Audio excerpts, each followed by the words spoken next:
Hey, Coach Candace here with a topic for you today about planning for your goals.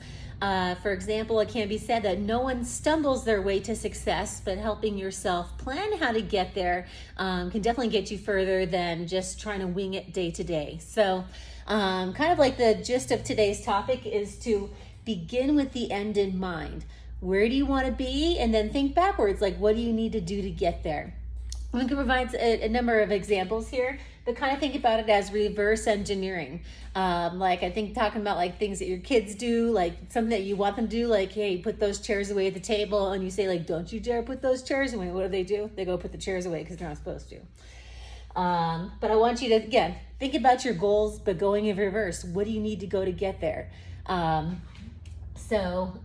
Working backwards. And I kind of just came up with some examples here, but again, we can come up with hundreds of examples of this here. So, for example, maybe there's a weight that you want to hit in your workout that day. Well, think backwards. Write it out, and then, for example, plan your build-up. So, for example, I'm just gonna make this up. Let's say I'm doing like 4 sets, and I'm gonna do 5 reps of back squats.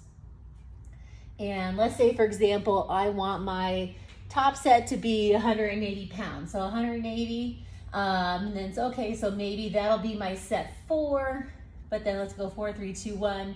And maybe I feel comfortable making, just to make it easy math, I'm gonna say 10-pound jumps, so we'll go backwards. So I think that's kind of where I wanna be as far as like my 4 working sets, but now maybe, now I need to plan like, because again, generally speaking, you're often not going to go from 0 to 150, depending upon how you are. I know, for example, my back would not appreciate that. So maybe I'm gonna plan my warm-ups. I'm gonna warm up at the bar, put some 25s on. Maybe I feel comfortable then going to 123. And again, depending on how I'm feeling, I might just do 150 and get going. Or again, maybe just another stop in between there. But again, like I'm kind of like, again, starting with my goal and then kind of building up into how I wanna work there. I'll give another example, like a nutritional example. So for example, the goal might be, hey, I want to hit 150 grams of protein for the day. So way you can work backwards or reverse engineer that is just think like, okay, like how many meals do I plan on having for that day? Again, for simple math, because mathletes, not athletes, right? Let's say your goal is to have 150 grams of protein for the day. And you kind of think about, hey, what's my day gonna look like? I'm probably gonna have time for about 5 meals. So let's say we divide that by 5. That means I gotta plan for about 30 grams of protein a meal. And then you can kind of go, and then kind of like build it out and plan accordingly. Because sometimes we look at that one big number and like, well, geez, like how am I gonna ever accomplish that? But now when you break it down smaller, like, well, 30 grams, I can figure that out. And actually, if you go to our Facebook group, we post an example of a 30-gram protein meal every day. So go check that out. No reason you can't do that. Lastly, another example, let's say you have a goal weight loss. We're gonna make it easy. We're gonna talk 10 pounds. Now go back to perhaps like my previous video where we talked about SMART goals. Something that is specific, measurable, attainable, realistic, and you have a time base. So like somebody came to me and said that they wanted to lose 10 pounds in a month. One, wouldn't recommend that. I think 2 months is really kind of pushing it and probably is going to be more beyond than most people would be ready for. But to say that you wanted to lose 10 pounds in 12 weeks or 3 months, I would say you could definitely do that with bumping up your consistency and, working through a manageable caloric deficit. You could definitely do that.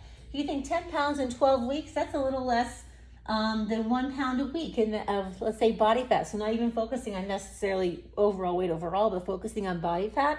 That's definitely doable. But again, I didn't just think like, I'm not going to focus on the 10 pounds. Like if you were to like focus on this 10 pounds, like that can be overwhelming. But if you think about that 1 pound, I want to say, let's even say 0.8 pounds a week, that is definitely manageable. Like get out and walk more. You'd be surprised how much that's going to help you get that extra little bit of weight off.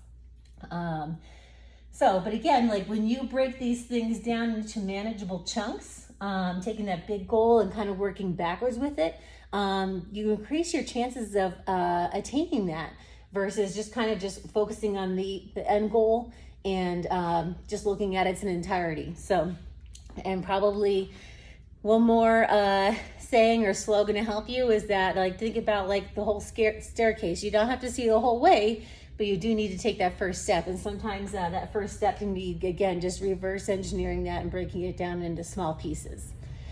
So in closing, I hope you found that helpful. By any means, please don't hesitate to ask if you have any questions. If there's a topic you'd like to see addressed in the future, also please mention that as well.